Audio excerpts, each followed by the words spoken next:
प्रीति भारद्वाज, विवेकानंद मंडल की महामंत्री, आप सभी उपस्थित जनों का हार्दिक स्वागत और अभिनंदन करती हूँ और धन्यवाद देती हूँ कि इस मंच पर मुझे अपनी बात कहने का अवसर दिया। आज का विषय आपातकाल, इसी पर कुछ पंक्तियां लिखकर मैं अपने विचार व्यक्त करने का प्रयास कर रही हूँ, आपके समक्ष रखने की आज्ञा चाहती हूँ आपसे। आशा करती हूँ आप लोग ध्यान से सुनेंगे। आज बात करूंगी एक हत्याकांड की। हाँ, हत्याकांड की, एक क्रूर, भयावह, निर्मम हत्याकांड की। हत्याकांड जो एक माँ ने किया, माफ कीजिएगा, हत्याकांड जो एक स्वार्थी माँ ने किया।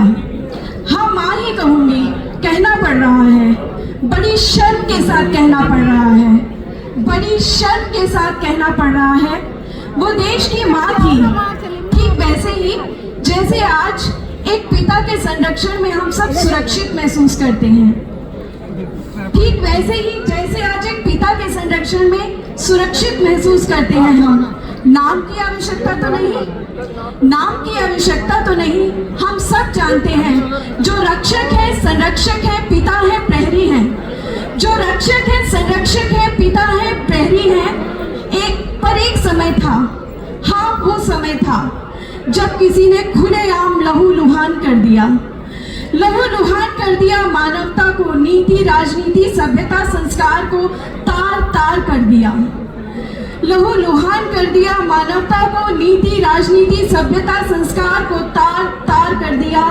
सभ्यता, संस्कार तो दूर की बात रही, सभ्यता, संस्कार तो दूर की बात रही, देश से प्रेम, संविधान की रक्षा तो बहुत बहुत बहुत दूर की बात रही।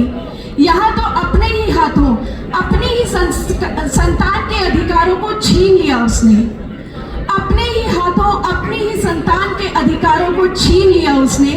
सत्ता के मद में उस माँ को, माफ कीजिएगा, दरअसल हम भूले नहीं हैं आज भी अपने देश के संस्कार, दरअसल हम भूले नहीं हैं आज भी अपने देश के संस्कार। इसलिए उस स्वार्थी माँ को, उस स्वार्थी को माँ कह देते हैं, इसलिए उस स्वार्थी को माँ कह देते हैं।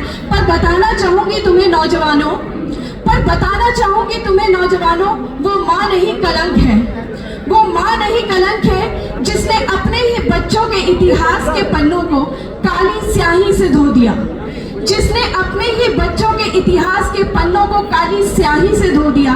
कुछ लिखा होता गलत तो मिट भी जाता शायद, कुछ लिखा होता गलत तो मिट भी जाता शायद, किंतु उसने तो लिखे हुए को हमारे ही खून से धो दिया, किंतु उसने तो लिखे हुए को हमारे ही खून से धो दिया। हत्या कर दी, हत्या कर दी मेरे संविधान की। हत्या लोकतंत्र की कैसे की होगी, हत्या लोकतंत्र की कैसे की होगी, हत्या संप्रभुता की, एकता की, अखंडता की, हत्या मेरे अधिकार की, मेरे सम्मान की, मेरे देश के सम्मान की कैसे की होगी, कैसे की होगी। मैंने देखा नहीं वो मंजर, मैंने देखा नहीं वो मंजर, पर महसूस कर सकती हूँ, मैंने देखा नहीं वो मंजर, पर महसूस कर सकती हूँ अपने देश के संविधान पे उस हत्यारन का खंजर मैं महसूस कर सकती हूँ, मैं महसूस कर सकती हूँ उस कलंक को, मैं महसूस कर सकती हूँ उस कलंक को जिसके उस एक फैसले को आजीवन मेरे संविधान का, लोकतंत्र का, मानवता का, समाज का, अधिकार का, विश्वास का काला दिवस बना दिया। मैं महसूस कर सकती हूँ उस कलंक को जिसने उस एक फैसले को मेरे जीवन, मेरे संविधान, लोकतंत्र, मानवता का, समाज का, अधिकार का, विश्वास का काला दिवस बना दिया। दुखद किंतु सत्य, दुखद किंतु सत्य, मेरे देश के युवा जब भी मेरे देश का इतिहास टटोलेंगे, मेरे देश के युवा जब भी मेरे देश का इतिहास टटोलेंगे, उस माँ का लिखा, फिर क्षमा चाहूंगी, उस स्वार्थी माँ का लिखा वो काला पन्ना जरूर खोलेंगे, उस स्वार्थी माँ का लिखा वो काला पन्ना जरूर खोलेंगे, जरूर खोलेंगे। धन्यवाद।